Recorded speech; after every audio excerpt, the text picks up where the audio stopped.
Hello everyone, स्वागत है आप सभी का ब्लॉक प्रोजेक्ट मैनेजर की आज की हमारी क्लास में। और ये आज की हमारी 12वीं क्लास है। 11 क्लासेस ऑलरेडी इस पर हो चुकी हैं और मंडे टू फ्राइडे आपकी क्लास होती है। सुबह में आपकी क्लास ये आ जाती है। ठीक है, अब से जो आपको पता है कि अब से ये 9 बजे के करीब आपकी ये जो क्लास है वो आएगी। 8 से 9 बजे के बीच में ये क्लास आपकी अपलोड हो जाएगी। ठीक है, ये सब्जेक्ट नॉलेज की क्लास होती है। और आज का जो हमारा टॉपिक है फेडरेशन है, विलेज ऑर्गेनाइजेशन और क्लस्टर लेवल फेडरेशन। इसका स्ट्रक्चर क्या होता है, रोल एंड रिस्पॉन्सिबिलिटीज़ को इसमें देखने वाले हैं। तो चलिए स्टार्ट करते हैं। कह रहा है कि स्वयं सहायता समूह आंदोलन की दीर्घकालिक स्थिरता यानी सस्टेनेबिलिटी और प्रभाव और बढ़ते प्रभाव यानी स्केल ऑफ इम्पैक्ट को सुनिश्चित करने के लिए स्वयं सहायता समूह को उच्च स्तरीय सामुदायिक संस्थानों में संगठित किया जाता है, जिन्हें फेडरेशन कहते हैं। ठीक है, तो फेडरेशन किसे कहते हैं, तो ये आप ध्यान रख सकते हैं कि जो स्वयं सहायता समूह होते हैं उनके जो प्रभाव होते हैं, जो उनकी स्थिति होती है, उनको जब हायर लेवल पे लेके जाया जाता है, ठीक है, उच्च स्तरीय सामुदायिक संस्थानों में गठित जब उनको किया जाता है, हायर लेवल पे लेके जाया जाता है, तो उसे क्या कहते हैं, फेडरेशन कहते हैं। 2 फेडरेशन है आपके, जो विलेज ऑर्गेनाइजेशन है यानी ग्राम संगठन है और क्लस्टर लेवल फेडरेशन होते हैं। ठीक है, तो 2 मुख्य स्तरों पे ये काम करते हैं। एक तो ग्राम संगठन के स्तर पर यानी विलेज ऑर्गेनाइजेशन के स्तर पर, और दूसरा है क्लस्टर लेवल फेडरेशन के स्तर पे काम करते हैं। तो अब बात करते हैं पहले ग्राम संगठन की यानी विलेज ऑर्गेनाइजेशन, जिसे हम वीओ के नाम से भी जाना जाता है। तो कह रहे हैं कि ग्राम संगठन जो होता है स्वयं सहायता समूह का पहला स्तर का फेडरेशन होता है। यानी स्वयं सहायता समूह के बाद जो हायर लेवल पे फेडरेशन आता है वो होता है ग्राम संगठन, जो आमतौर पर गांव या पंचायत के स्तर पर काम करता है। आपको पता है जो ग्राम संगठन है किससे बनता है, जो कई स्वयं सहायता समूह मिलकर एक ग्राम संगठन का निर्माण करते हैं। तो ये जो स्वयं सहायता समूह से हायर लेवल का जो फेडरेशन है वो है ग्राम संगठन, और ग्राम संगठन से भी हायर लेवल का फेडरेशन है क्लस्टर लेवल फेडरेशन। तो अगर ग्राम संगठन की संरचना की बात करें, स्ट्रक्चर की बात करें, तो ये कैसे इसका स्ट्रक्चर, अगर सदस्य की बात करें, सदस्य कितने होते हैं इसमें, तो यह उस गांव के सभी प्राथमिक स्वयं सहायता समूह, जिसमें आमतौर पर 5 से 10 जो है स्वयं सहायता समूह 5 से लेकर 20 स्वयं सहायता समूह का एकत्रीकरण होता है। और वीओज के सदस्य स्वयं सहायता समूह संघ नहीं होते हैं, बल्कि प्रत्येक संबंध स्वयं सहायता समूह के प्रतिनिधि जैसे अध्यक्ष और सचिव होते हैं। तो इसमें अगर बात करें कि सदस्यों की संख्या यानी ग्राम संगठन में सदस्यों की संख्या कम से कम कितनी होनी चाहिए, तो 5 से लेकर 20 संख्या होती है। उसके बीच जो है जो ग्राम संगठन, जैसे कई ग्राम संगठन जो होते हैं, जैसे स्वयं सहायता समूह मिलकर एक ग्राम संगठन के निर्माण करते हैं, तो ग्राम संगठन में कम से कम कितने स्वयं सहायता समूह होते हैं, तो 5 से लेकर 10 स्वयं सहायता समूह होते हैं। और इसके जो सदस्य होते हैं यानी जो वीओज के सदस्य होते हैं, वो स्वयं सहायता समूह के सदस्य नहीं होते, बल्कि उसके जो अध्यक्ष होते हैं यानी जो सेल्फ हेल्प ग्रुप्स होता है उसके जो अध्यक्ष या सचिव जो होते हैं वो ग्राम संगठन के सदस्य के रूप में होते हैं। जैसे यहाँ पे मैं बताऊँ, जैसे आपका एक स्वयं सहायता समूह है आपके मोहल्ले में एक, ठीक है, और उसमें 10 मान लीजिए 20 से 25 लोग हैं, 15 से 20 या 20 से 25 आप मान लीजिए वहाँ पे हैं, तो उसमें एक आपको पता है कि एक अध्यक्ष होता है और एक सचिव होता है, ठीक है, जिनके हाथ में सारा जो काम धाम होता है। तो ये जो 2 सदस्य हैं ना, ये मिलकर क्या करेंगे, ग्राम संगठन के सदस्य बनेंगे। यानी जब कई ग्राम संगठन, जैसे मान लीजिए 20 जो स्वयं सहायता समूह के जो अध्यक्ष और सचिव हैं, तो अब ये कितने हो गए, 40 हो गए। 20 जो स्वयं सहायता समूह के अध्यक्ष और सदस्य मिलकर 40 हो गए। तो ये 40 जो है क्या है ना, ये वीओज के सदस्य में आएंगे। ठीक है, ये वीओज के सदस्य होते हैं और वीओज के भी अपने अध्यक्ष और सचिव इसमें से नियुक्त किए जाते हैं। ठीक है, तो ये ध्यान रखना है कि ग्राम संगठन के सदस्य डायरेक्टली वीओज के सदस्य नहीं बनते हैं, बल्कि जो स्वयं सहायता के जो सदस्य होते हैं वो डायरेक्टली ग्राम संगठन के सदस्य नहीं बनते हैं, बल्कि स्वयं सहायता समूह के जो अध्यक्ष या सचिव होते हैं वो ग्राम संगठन के सदस्य के रूप में जाते हैं। ठीक है, तो ये ध्यान रखना है, यही कह रहा है इसमें, तो इसको ध्यान रखना है। नेतृत्व की बात करें तो वीओज का जो संचालन एक कार्यकारी समिति द्वारा किया जाता है, जिसका चुनाव प्रतिनिधि करते हैं। इसमें अध्यक्ष, सचिव, कोषाध्यक्ष आदि शामिल होते हैं। तो अब यहाँ पे ध्यान रखना है कि आपको जो ग्राम संगठन होता है उसमें कौन कौन से होते हैं, तो अध्यक्ष होते हैं, सचिव होते हैं, कोषाध्यक्ष होते हैं, उसके बाद जो बाकी अन्य सदस्य हैं वो होते हैं। तो इन 3 पदों को ध्यान रखिएगा कि कौन कौन से ग्राम संगठन में होते हैं। अगर कर्मचारियों की बात करें तो वीओज अपने सदस्यों में से बुक कीपर और सामुदायिक संसाधन व्यक्ति यानी कम्युनिटी रिसोर्सेज पर्सन जैसे कैलेंडर को नियुक्त करता है। यानी जो स्वयं सहायता समूह के जो अध्यक्ष और सचिव हैं, जो अन्य अन्य जो बहुत सारे जो ग्राम संगठनों के जो अध्यक्ष और सचिव जो स्वयं सहायता समूह के बहुत सारे जो अध्यक्ष और सचिव हैं, वो जब ग्राम संगठन में जाते हैं, उनके सदस्य बनते हैं, तो उन्हीं में से क्या किया जाता है, किसी एक व्यक्ति को बुक कीपर और सामुदायिक संसाधन व्यक्ति के रूप में चुना जाता है, यानी कम्युनिटी रिसोर्सेज पर्सन के रूप में उनको एक व्यक्ति को नियुक्त किया जाता है। ठीक है। अगर भूमिका या जिम्मेदारी की बात करें, रोल्स एंड रिस्पॉन्सिबिलिटीज़ की बात करें कि ग्राम संगठन की क्या भूमिका या क्या रोल होते हैं, तो यहाँ पे चलते हैं। कह रहा है कि भूमिका या रोल की बात की जा रही है यहाँ पे, तो संस्थागत विकास, नए जो है पहला तो इंस्टीट्यूशन जो एक बनाया जाता है, नए स्वयं सहायता समूह को बढ़ावा देना, कमज़ोर स्वयं सहायता समूह को पुनर्जीवित करना और यह सुनिश्चित करना है कि सभी सेल्फ हेल्प ग्रुप्स पंचसूत्र का सख्ती से पालन करें। तो एक संस्था बनाई जाती है, यानी या तो नए संगठन बनाए जाते हैं, ग्राम संगठन का निर्माण करता है ये, या जो पहले से जो ग्राम संगठन है जिनकी कंडीशन हालांकि ख़राब हो गई है, उनको फिर से पुनर्जीवित करना और यह सुनिश्चित करना कि वे सभी पंचसूत्र के पालन करें। आपको पता है इसमें जो स्वयं सहायता समूह के पंचसूत्र होते हैं, नियमित बैठक, नियमित बचत, आंतरिक ऋण और बुक कीपिंग, और एक और था कुछ, एक बही खाता था। ठीक है। तो 5 सूत्र इसके आपको पता है, तो उसका सख्ती से पालन करें। उसके बाद है वित्तीय मध्यस्थता की वित्तीय मध्यस्थता करता है, यानी स्वयं सहायता समूह के लिए एक आंतरिक ऋण की निगरानी करने का काम भी ये करता है। वहीं क्लस्टर लेवल फेडरेशन या बैंकों से प्राप्त ऋण को स्वयं सहायता समूह के बीच वितरित करना और समय पर पुनर्भुगतान सुनिश्चित करने का काम भी ये कराता है। यानी ये जब स्वयं सहायता यानी क्लस्टर लेवल फेडरेशन से जो पैसा लाएगा स्वयं सहायता समूह के लिए, या बैंकों से जो ऋण लेकर आएगा स्वयं सहायता समूह के लिए, उनको क्या करेगा, उनमें वितरित करने का काम भी करेगा। यानी स्वयं सहायता समूह के सदस्यों को ऋण देने का काम भी करता है, और उसके साथ साथ यह सुनिश्चित करता है कि जो लोग ऋण ले स्वयं सहायता समूह से, वो उसका पुनर्भुगतान भी करें। ठीक है। तो ये इसकी भूमिका है। वहीं क्षमता निर्माण की बात करें तो अपने कैंडर हो यानी CRPS और बुक कीपर के माध्यम से स्वयं सहायता समूह के सदस्यों को बैठक प्रबंधन, बही खाता संधारण यानी बुक कीपिंग और वित्तीय साक्षरता में प्रशिक्षण भी करते हैं। यानी मैनेजमेंट का काम ये सिखाने का काम भी ये ही करता है। यानी जो ग्राम संगठन है मैनेजमेंट का काम भी करता है, यानी कैसे एंट्रीज वगैरह की जाए, कैसे खातों को व्यवस्थित रखा जाए, ये सारे प्रशिक्षण भी स्वयं सहायता समूह के जो अध्यक्ष या सचिव होते हैं उनको देने का काम ये करता है। वही सामाजिक वकालत की बात करें तो सामुदायिक समस्याओं जैसे स्वास्थ्य, शिक्षा, घरेलू हिंसा और सामुदायिक कार्रवाई के लिए एक मंच के रूप में कार्य करता है और सामाजिक समावेशन सुनिश्चित करने का काम भी ये करता है। तो ये कुछ भूमिकाएं हैं ग्राम संगठन की, आप इसको ध्यान में रख सकते हैं कि ये कौन कौन से काम करता है। भूमिका का मतलब है कि ये कौन कौन से काम कर रहा है। ठीक है। तो इसको आपको ध्यान में रखना है। अगली बात करें क्लस्टर लेवल फेडरेशन की बात करें CLF की, तो क्लस्टर लेवल फेडरेशन जो है VOs का एकत्रीकरण है। जैसे कई स्वयं सहायता समूह मिलकर एक ग्राम संगठन का निर्माण करते हैं, वही कई ग्राम संगठन मिलकर क्या करते हैं, एक क्लस्टर लेवल फेडरेशन का निर्माण करते हैं। यह आमतौर पर ब्लॉक के स्तर पर उप विभाग या कई पड़ोसी ग्राम संगठनों के एक समूह यानी क्लस्टर को कवर करता है। CLF जो होता है स्वयं सहायता समूह की आंदोलन की संस्थागत संरचना में शीर्ष यानी अपेक्स इकाई है। यानी आपको पता है ये तीसरे नंबर पे आता है और सबसे जो टॉप पे जो होता है ये यही होता है, यानी क्लस्टर लेवल फेडरेशन होता है। सेकंड पे यानी मिडल में जो होता है VOs होते हैं यानी ग्राम संगठन होता है, और जो फर्स्ट स्टेप में आता है यानी सबसे जो बेसिक बुनियादी स्तर पे जो होता है वो स्वयं सहायता समूह होता है।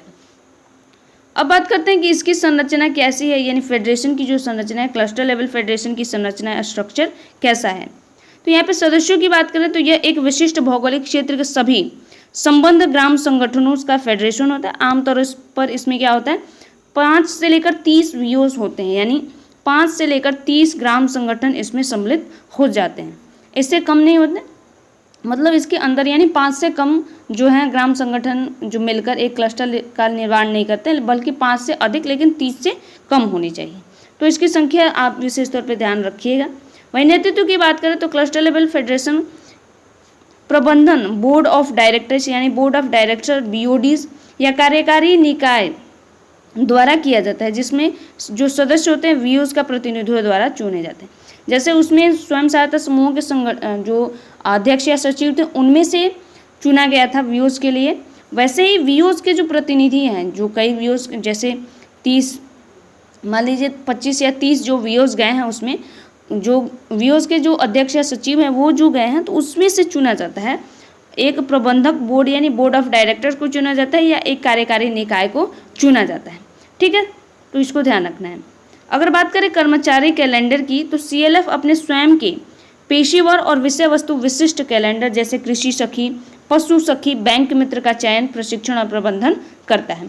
तो ये किस स्तर पे आते हैं, यानी कृषि सखी, पशु सखी या बैंक मित्र जो होते हैं किस स्तर पे आते हैं, ये तो इसके कर्मचारी कैलेंडर में आते हैं, यानी क्लस्टर लेवल फेडरेशन के स्तर पे ही आते हैं और ये क्लस्टर लेवल फेडरेशन के वर्क को करते हैं। ठीक है, अगर इसकी भूमिका की बात करें, रोल क्या प्ले करता है ये, तो वित्तीय सेवाएं और बैंक लिंक और लिंकेज, स्वयं सहायता समूह और वीओज के लिए बैंकों के साथ बड़े पैमाने पर वार्ता करता है, यानी उनको ऋण वगैरह दिलाने के लिए, बैंकों से ऋण दिलाने के लिए यही एक मेन रोल प्ले करता है। वहीं बैंकों से माइक्रो क्रेडिट और आजीविका ऋण की सुविधाजनक पहुंच सुनिश्चित करता है।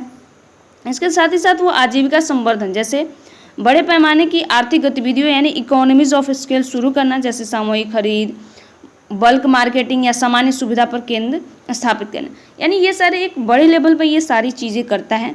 मार्केट, एक बड़ा मार्केट तक पहुंच सुनिश्चित करता है। वही बैंकों से सस्ते दर पर ऋण उपलब्ध कराने की भी ये कोशिश करता है। ठीक है, अगला कह रहा है कि स्वयं सहायता समूहों के उत्पादों के लिए फॉरवर्ड और बैकवर्ड लिंकेज प्रदान करता है, क्षमता निर्माण और कैडर प्रबंधन यानी वीओज को मार्गदर्शन और प्रशिक्षण प्रदान करता है।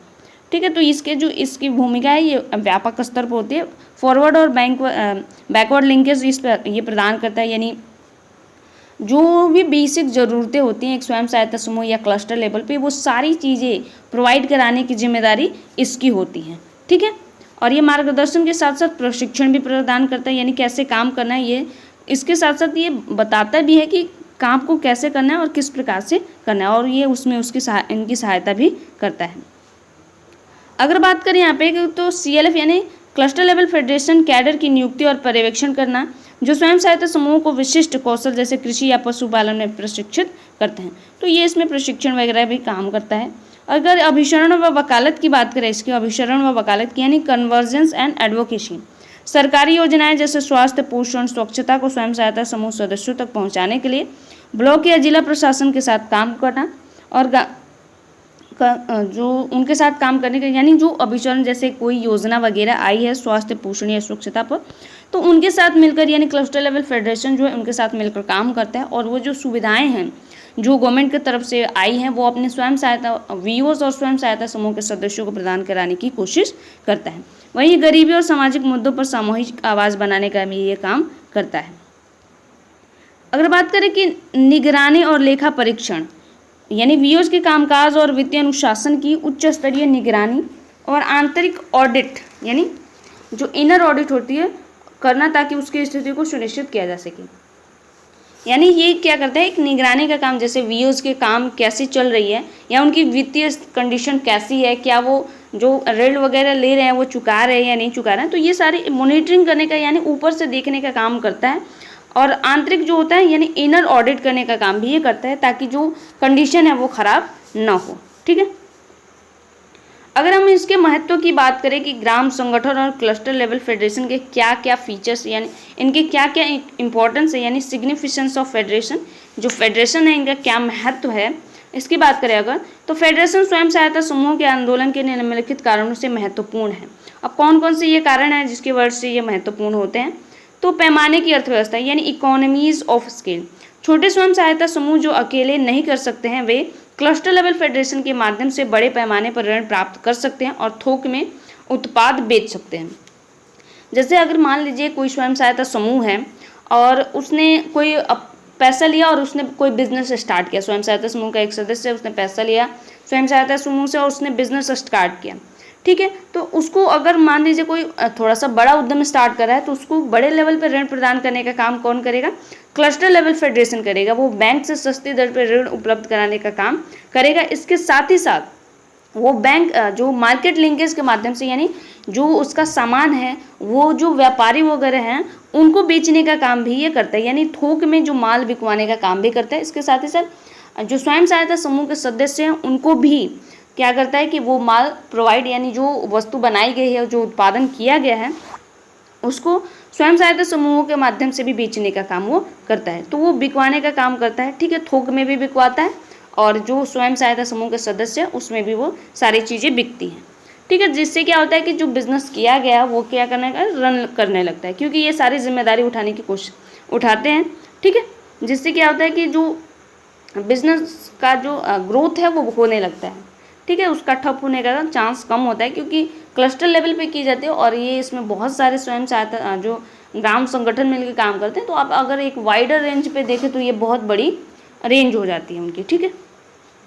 वकालत की शक्ति यानी बार्गेनिंग पावर, एक क्लस्टर लेवल फेडरेशन अपने सभी सदस्यों की ओर से सरकार, बैंकों और बाजार के साथ मजबूत स्थिति में सौदेबाजी यानी बार्गेनिंग कर सकता है। यानी अपने जो उनके अंदर जो लोग हैं या जो इंस्टीट्यूशन जैसे क्लस्टर वीओज हैं या ग्राम संगठन है, तो उनके लिए क्या करता है, ये बार्गेनिंग वगैरह करता है। जैसे सरकार से बार्गेनिंग करता है उनको सुविधा प्रदान कराने के लिए, बैंकों से बार्गेनिंग कर सकता है ये ऋण वगैरह के प्रदान करने के लिए, मार्केट से बार्गेनिंग करता है उनको अपना माल बिकवाने के लिए। तो ये बड़े लेवल पे काम करता है, ठीक है, बार्गेनिंग वगैरह करता है ताकि उनको जो है अच्छी सुविधाएं प्रदान की जा सके और सस्ती दर पे उपलब्ध कराई जा सके, ठीक है। दीर्घकालिक स्थिरता की बात करें तो फेडरेशन यह सुनिश्चित करते हैं कि स्वयं सहायता समूहों को जाने वाला समर्थन सामुदायिक स्वामित्व वाला हो, न कि पूरी तरह से सरकारी या बाहरी एजेंसियों पर निर्भरता हो। यानी उनको जो चीज़ें प्रोवाइड कराई जाएँ वो ऐसा ना हो कि शॉर्ट टर्म के लिए हो, लॉन्ग टर्म होने चाहिए ताकि जो खतरा है वो कम हो, ठीक है। लॉन्ग टर्म या शॉर्ट टर्म का मतलब है यहाँ पे कि जैसे मान लीजिए कि अभी स्वयं सहायता समूह को ऋण चाहिए, तो अगर उसे 6 महीने या साल भर के लिए अगर ऋण चाहिए, तो अगर कोई कंपनी है या कोई बैंक उसको 6 महीने के लिए लोन दे रहा है, या कोई सरकारी जो ऐसी योजना है जिसके माध्यम से उसको त्वरित लाभ हो लेकिन लॉन्ग टर्म के लिए उसका परफॉर्मेंस ना हो, तो वो उस पर निर्भरता को कम करता है, ठीक है। ताकि इससे जो स्वयं सहायता समूह है, क्योंकि अगर वो बाहरी एजेंसियों पर ज़्यादा निर्भर रहेंगे पैसे के लिए, स्वामित्व के लिए, तो उससे क्या होता है कि वो उनके टूटने का खतरा ज़्यादा होता है। क्योंकि बाहरी, जब आपको पता है कि जब बाहरी प्रेशर पड़ता है तो वो जैसे चाहें उसको मॉडिफाई कर सकते हैं, उसमें परिवर्तन कर सकते हैं। इससे क्या होता है कि स्वयं सहायता समूह क्या होगा कि टूट जाएंगे। तो इसीलिए दीर्घकालिक स्थिरता प्रदान करता है, अपने स्तर पर काम करता है और अपनी जो चीज़ें हैं उनको अपने स्तर पर देखता है कि क्या इनको प्रोवाइड कराया जाना चाहिए निजी की संस्थाओं को, जैसे ग्राम संगठन हो गया या स्वयं सहायता समूह हो गया। वहीं आर्थिक सामाजिक न्याय दिलाने का काम भी करता है। यह गरीब महिलाओं को नेतृत्व के मंच प्रदान करता है जिससे वे स्थानीय और ब्लॉक स्तर पर सामाजिक, आर्थिक और राजनीतिक निर्णय लेने की प्रक्रिया में भाग लेती हैं। तो ये सामाजिक न्याय भी प्रदान करता है, यानी जो गरीब या महिलाएं हैं उनको क्या करता है, एक मंच प्रदान करता है और जो स्थानीय स्तर पर या ब्लॉक स्तर पर जो उनकी सामाजिक आर्थिक स्थिति होती है उसको मजबूत करने का काम भी ये करता है, ठीक है। तो ये रही आपकी कुछ इंपॉर्टेंट बातें, आप इसको ध्यान में रख सकते हैं। जो यहाँ पे इंपॉर्टेंट है आप पढ़ने के दौरान समझ सकते हैं कि क्या क्या महत्वपूर्ण होता है इसमें। तो इन सारी चीज़ों को आप ध्यान में रखिएगा, ठीक है। ये इंपॉर्टेंट जो चीज़ें हैं, क्योंकि आपको पता है कि आपका जो बिहार जीविका है वो स्वयं सहायता समूहों पर ही टिका हुआ है, ठीक है, उसी का काम है ये। तो क्या क्या चीज़ें होती हैं अगर आपको पता होंगी तो क्वेश्चंस जब बनाए जाएंगे एग्ज़ाम में तो वो करना ईजी होगा, ठीक है। इसके साथ ही साथ जब आपकी जॉब लग जाएगी, जब आप काम करेंगे, तो आपको ऐसा नहीं लगेगा कि आपने ये सारी चीज़ें पहले देखी है, पहले तो आपने सुनी ही नहीं है और की ही नहीं है। तो यहाँ पे जो आप पढ़ रहे हैं वो सेम चीज़ें आपको, अगर जब आप जो जीविका में जोड़ेंगे तो आपको यही सारी चीज़ें वहाँ पे करनी पड़ती हैं, ठीक है। तो आज की क्लास आपको कैसी लगी कमेंट में ज़रूर बताइएगा। मिलते हैं अगली क्लास में, तब तक के लिए धन्यवाद।